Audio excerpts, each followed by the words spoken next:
This is a Shopsmith. For those who aren't familiar, it's a Swiss Army knife of powered woodworking tools. Right now I'm transforming the Shopsmith from its table saw setup to the drill press setup. Along with the long list of tools it can become, I'm trying to turn my Shopsmith into a 3-axis mill. The Shopsmith already has 2 of the 3 axes needed, the Y and Z axes. Now all I need is X. The mindset of this project was to build a cross-axis table, but just with 1 axis. So I went on AliExpress and bought a few parts. Once I got all the parts, I started with cutting a base for the axis table using the Shopsmith.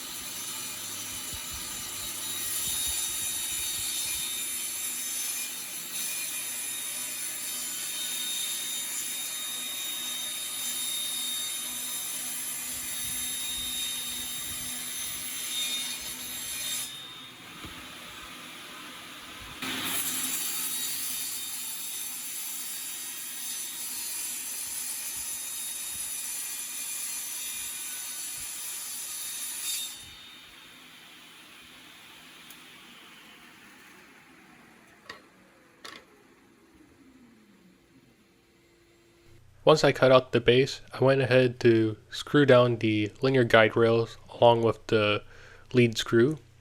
I then used 2 pieces of wood to serve as my sliding base.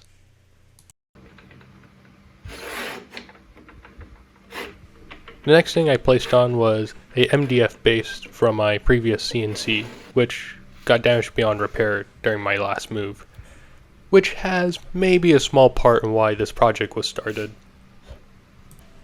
This first attempt is brutal. Way too much play to be anywhere close to useful, and no way to actually drive the x-axis.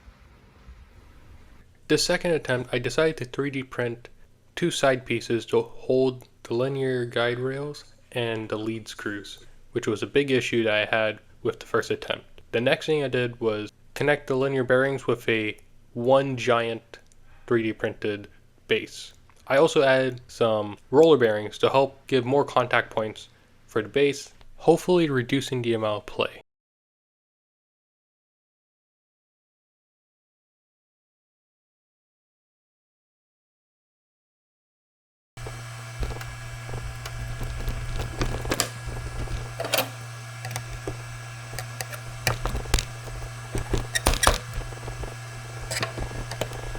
The base was a little stubborn about coming off, but with a little bit of negotiation, it came off with a satisfying pop.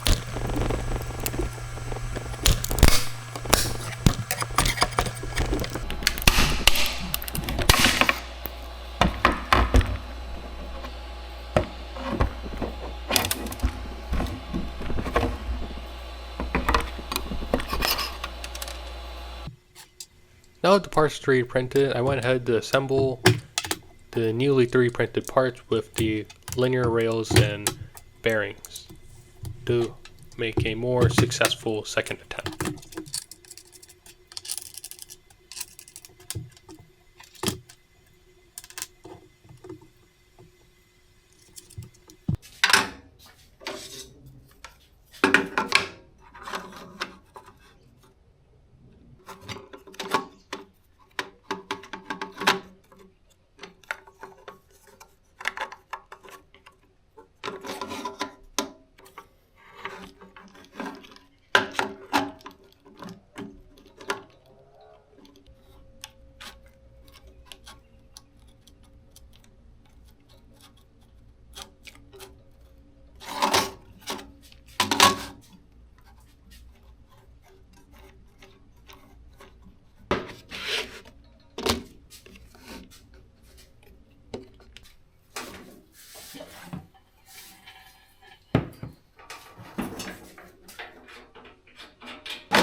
Before screwing down the axes table, I did my best to line it up as center as possible with the Shopsmith collet using eyeball precision.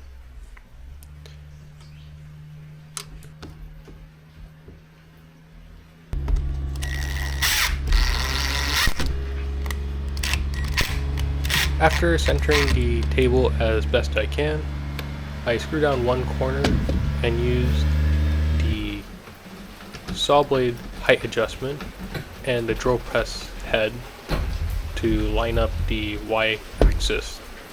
Then I screwed down the rest of the screws. Off camera, I also 3D printed a handle for the table. Alright, this is the final table. Now, overall, this is a very nice project. I think it came out pretty well for what I was going for. Starting this project, clearly I used the wrong search term. I tried searching this project under single axis table, going based off cross axis table, when I should have looked up CNC sliding tables, which brought up the exact thing I was trying to build. On top of that, using linear rails that I would realize I should have used to begin with. And for the price, probably would have been better to build off of. Something to take note of if you decide to build your own axes table for your Shopsmith. With that said, let's give it a test run.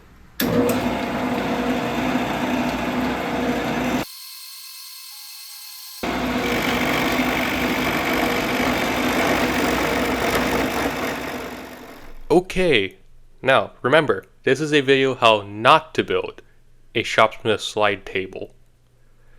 As you can see, there is a lot of chatter as the bit goes through.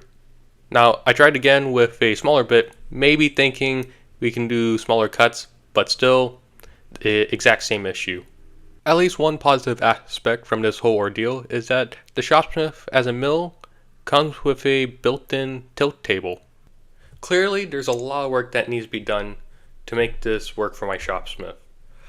While I can't call this a success, it does open up the possibilities of what a sliding table could do for the Shopsmith. Much like in the spirit of Shopsmith, I could see this being used for other operations, like in the lathe setup, facing a piece of wood or adding a clean taper to your wood bowls. There are many possibilities I have yet to test. Because of this, I will be revisiting this project in the future. If any of you decide to take a crack on this project for their Shopsmith, share it. I'd love to see your take on the sliding table. Until then, I hope you learned something, and I'll see you next time.